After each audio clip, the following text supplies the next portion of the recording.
kumbe tulikuwa tuna uwezo wa kuzuia uharibifu huu mapema hata kabla haujawa kwa gharama kubwa namna hii. Na ukitizama barabara hii ni muhimu sana kwa sababu inatoa wananchi hapo main road kushuka huko chini, na kama ulivyosema ni zaidi ya mita 500 kutoka barabara kuu ya lami. Lakini nje na hiyo, barabara hii ni kiungo muhimu sana kwa sababu wananchi wote wanaotoka maeneo haya kwenda sokoni, hiki ndio kituo chao na barabara yao wanaotoka.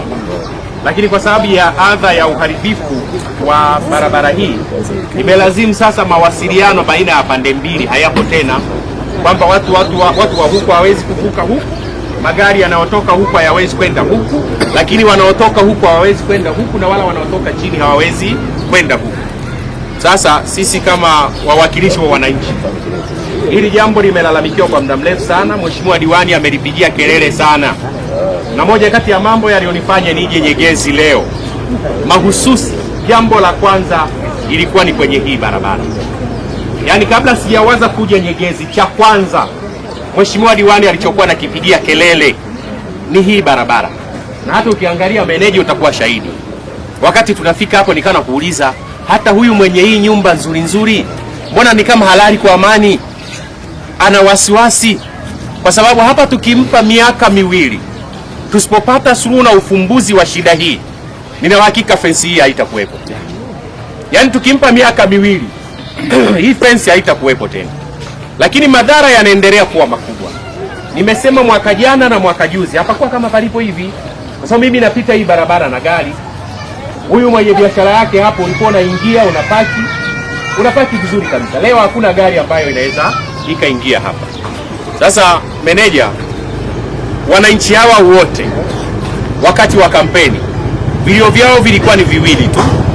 Kilio cha kwanza kilikuwa ni barabara, na kilio cha pili kilikuwa ni maji. Na kwenye barabara wewe ndiye mwenye mamlaka ya kutoa kauli ya mwisho. Sasa wananchi hawa kwa umoja wao, nina imani wanahitaji kusikia kutoka kwako nini kifanyike. Na katika kile utakachokisema meneja, ni kuombe yaani ujielekeze katika kutafuta suluhu ya haraka, kwa sababu jambo hili halihitaji kuachwa kwa muda mrefu. Yaani kesho na kesho kutwa hata hii nyumba haitakuwepo. Lakini inazidi kuhatarisha, itatokea mvua siku moja kubwa itanyesha, hata hiyo nguzo ya umeme itasombwa na maji. Maana yake tutatengeneza maafa makubwa sana. Angalieni kule chini, mnaiona hiyo nguzo ya umeme nayo, maji yakija siku moja, mvua ikanyesha kubwa, maana yake hata wenzetu wa TANESCO miundombinu yao nguzo sio chini ya 5 zitapata athari kubwa sana.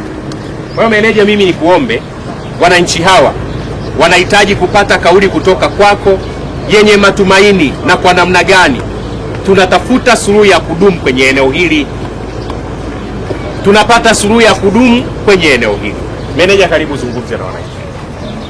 Asante sana Mheshimiwa Mbunge. Usanifu ukapeleka serikalini huko juu kwa ajili ya kuombea fedha za kutengeneza mtaro wote huu na kuhakikisha tunapeleka maji kwenye mto kule chini,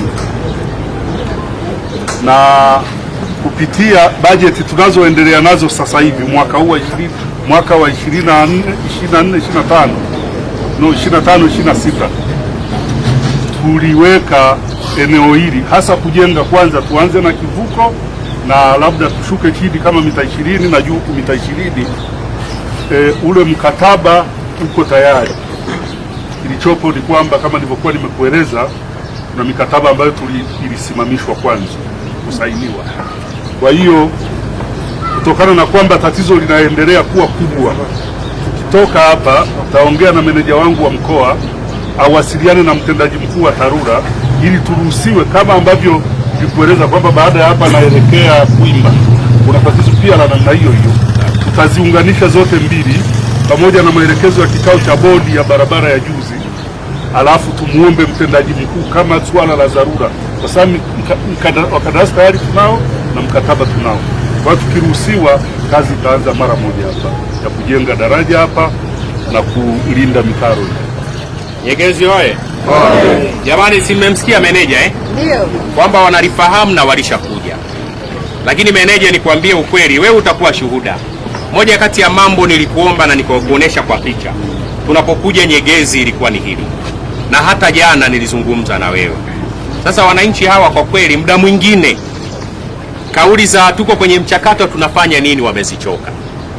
Huo ndio uhalisia, kwa sababu ukiangalia meneja, nafahamu hukuwepo, hili jambo umelikuta lipo, lakini lilianza kidogo kidogo sana, na hata sasa tunavyozungumza madhara yake hayakuwa makubwa namna hiyo.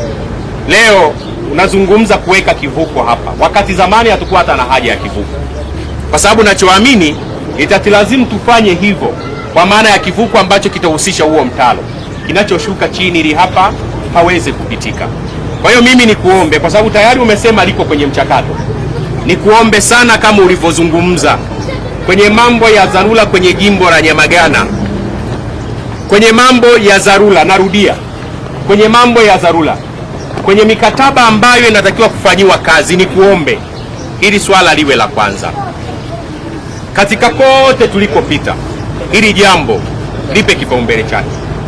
Lakini niwatie moyo wananchi, tumpeni imani meneja, anaiweza hii kazi. Tumetoka huko chini, tumeona yapo baadhi ya mambo yenye changamoto kama hii. Kulikuwa na vivuko, hakuna mawasiliano baina ya pande mbili kama hapa, lakini baada ya kujionea kupitia ziara yetu hii, meneja tayari ametupatia majawabu, na tunavyozungumza kazi inakwenda kuanza leo na kesho itakamilika na watu wataanza kupita.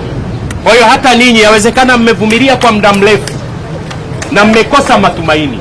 Nataka niwaambieni, mimi nimepewa ridhaa hii na ninyi wananchi kwa ajili ya kufanya ufuatiliaji na kutatua changamoto kama hizi. Baada ya kuwa nimeondoka leo, nitaendelea kumsumbua meneja kwa ajili ya kufanya ufuatiliaji. Nyegezi oye! Ninawashukuruni sana na Mungu awabariki sana. Amen.